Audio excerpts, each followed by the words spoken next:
Okay, so the potato stack. Let's just jump on into it. Actually, it's kind of late. Hold on. All right. You guys really loved a potato gratin that I posted like almost 2 years ago on YouTube.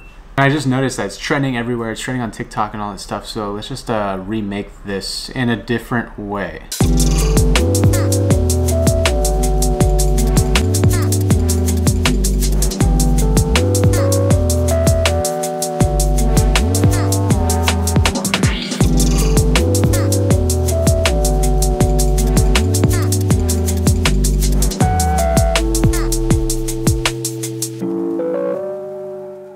Now this way that I'm talking about just utilizes the potato and a mandolin.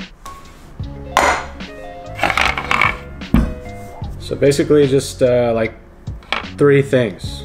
Take a potato, slice it thin, and then we deep fry it. That's pretty much all there is to it. Now, if you don't have one of these guys right here, a mandolin, you could just try to use a knife. Mind you, that's gonna be very time consuming because we need a lot of slices out of this one potato here. So just go get a mandolin. You could find these on Amazon anywhere between 30 to 40 bucks for this Ben Reiner, or you could also find a fairly cheap off-brand one.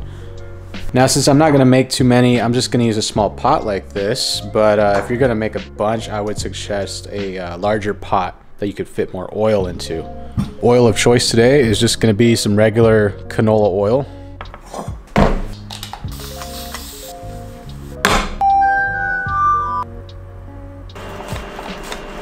Now for these guys, just about yay thin. This is actually really thin. You don't have to go this thin. It could be a little bit thicker than that. Actually, let's just do that now.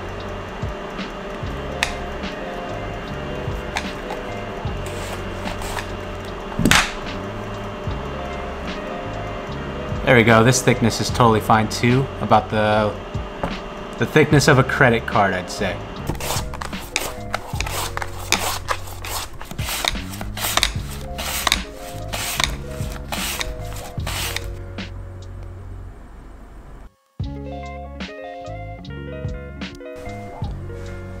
So as you can see, I've basically just put the potato back together after slicing it.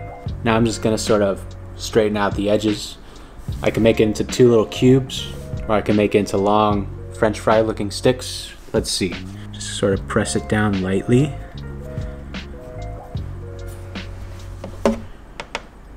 Trim this excess. Now a lot of you guys are asking, what do you do with the excess? Now, just, use it for whatever you want. Gnocchi, mashed potatoes, fry it for chips, whatever.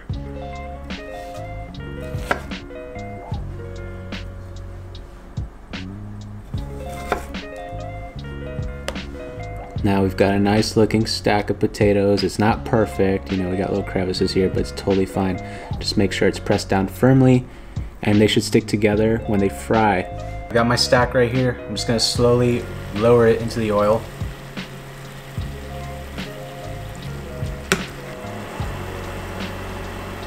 Pull it out when it's golden brown, just like this. You may have some flaps that come up like this. That's totally fine.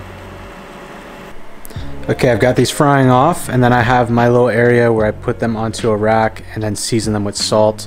I want to mention that after I fry them at 285 Fahrenheit for about 4 to 5 minutes or so, I raise the heat to about 350 Fahrenheit and then just let it go till golden and crispy.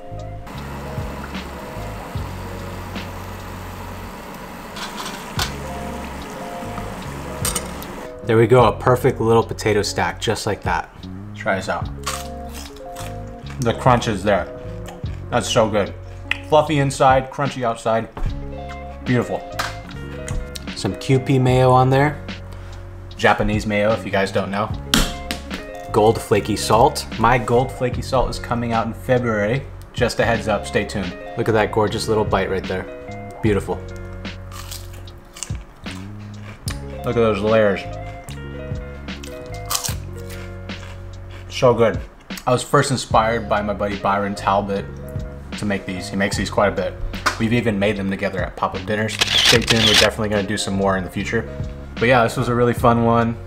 Let me know what you guys think. Comment down below what else you wanna see with potatoes for my new Friday series that I'm gonna come out with. I'll see you in the next one.